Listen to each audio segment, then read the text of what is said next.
some cool fans, but mine are the best. We've been through it all, went to war when duty called, never left a man behind. We move as one is super strong. I don't want followers, that implies I'm the leader. I'm not the captain, I just gave them something they can believe in. I hold the lamp in the darkness, but they're the light that I needed to see the road that we walk in between the angels and demons. And my fans have my back. Hate us if your feelings don't like facts. And my fans will fight back.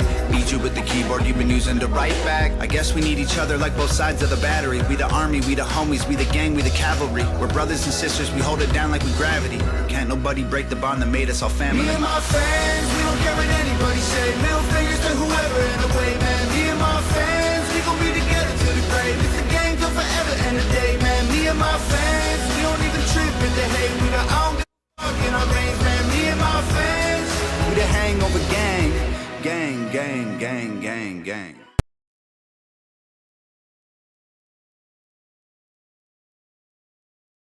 Oklahoma weather can dish out some of the worst punishment in the world. Hi everyone, I'm meteorologist Tuttle.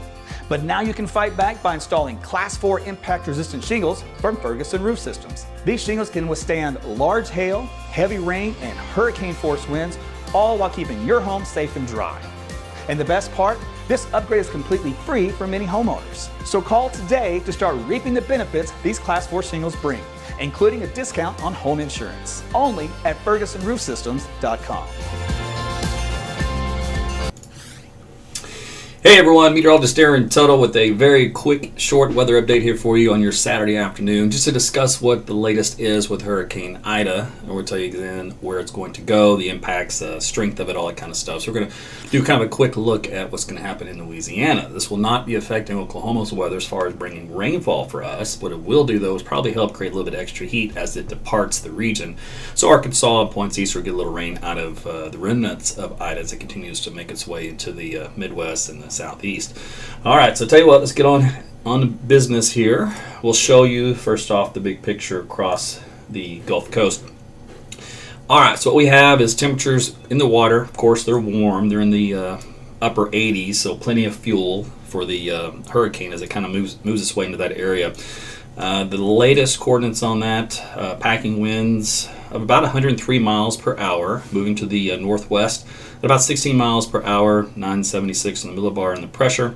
This is all as of the 1 p.m. update. So again, hurricane hunters keep going out there and satellite pictures and everything. They'll continue to kind of re-rate the hurricane as it moves north and west. Now, they do expect it to strengthen to Category 3 here for this afternoon and evening. And then as it makes into landfall, they are predicting a Category 4 hurricane. We've been talking about this for the last few days. It should not be a surprise to you.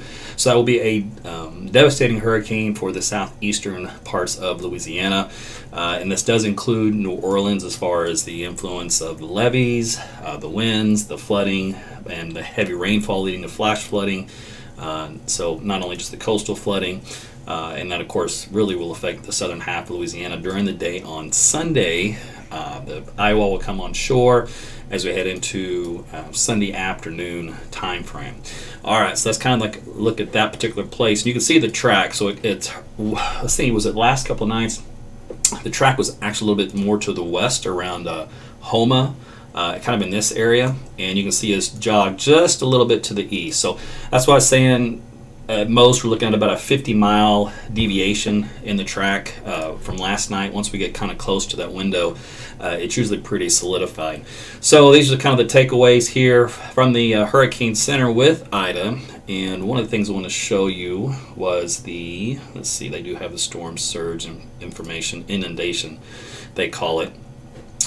All right, so if you live in this part of the country, you know pretty well what areas flood usually, and what they're saying is for potential flood zones, anything greater than 9 feet above ground in this red area is going to be getting rainfall enough to flood it. So that just means pretty much the whole southern third there of Louisiana.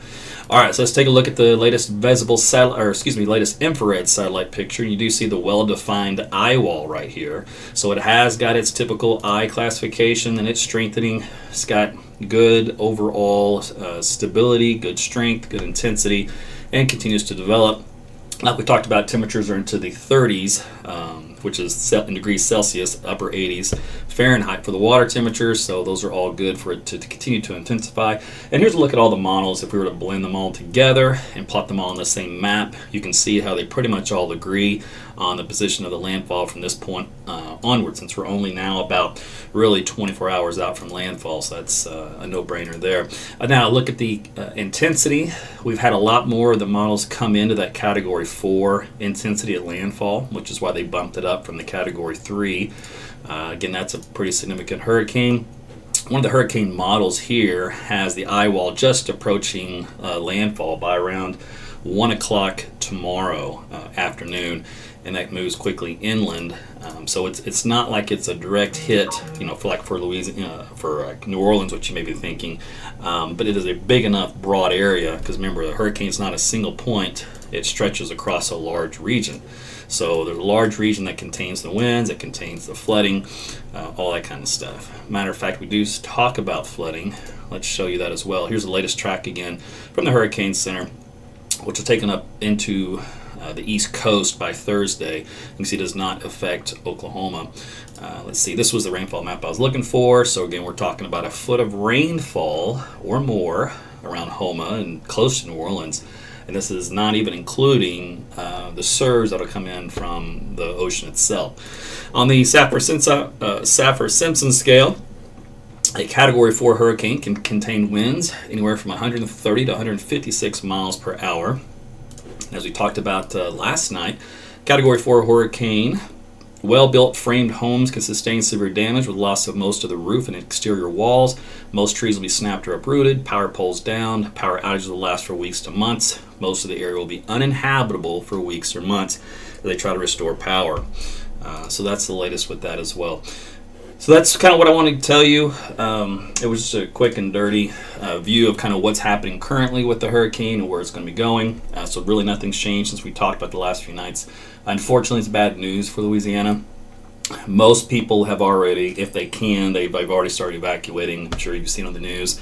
Some of them started early, which is good news. A lot of times you don't get much warning, meaning the Gulf of Mexico isn't as big as you think it is. So once a storm gets going, it's got a very short distance to hit landfall here in the U.S. So anytime you're in a situation like this and you get a storm that develops in the Caribbean or in the Gulf, you got to be prepared to act quickly, and you're going to have to pay a lot more attention than you normally would to the weather, because you may have to act rather soon and you're not expected. Remember, if you've got to pack up and move everything and know that you can't come back for maybe a month or at least a couple of weeks, worst case scenario, that's a big change in life that you got a decision that you got to make in probably about 12 to 24 hours time. So that's a lot of weight for you and your family and friends and that kind of stuff. But the key is, if you have the means, don't ever ride out a big hurricane like this, because you're not going to want to see, the end result. Now, there are cases, though, I will put this out there are cases where the hurricane can sometimes weaken at the last minute. They don't always intensify at the last minute. Matter of fact, most of them weaken, which is good news. So sometimes the overestimated strength is in the forecast. It's usually a cautionary deal, though. It's more of a forecast for potential. In other words, everything that we know and see, this is what it could do. It's always great when it underperforms, right? You don't ever want it to over-deliver on that situation. So there still is some hope there that it won't be as bad, but it does not look good.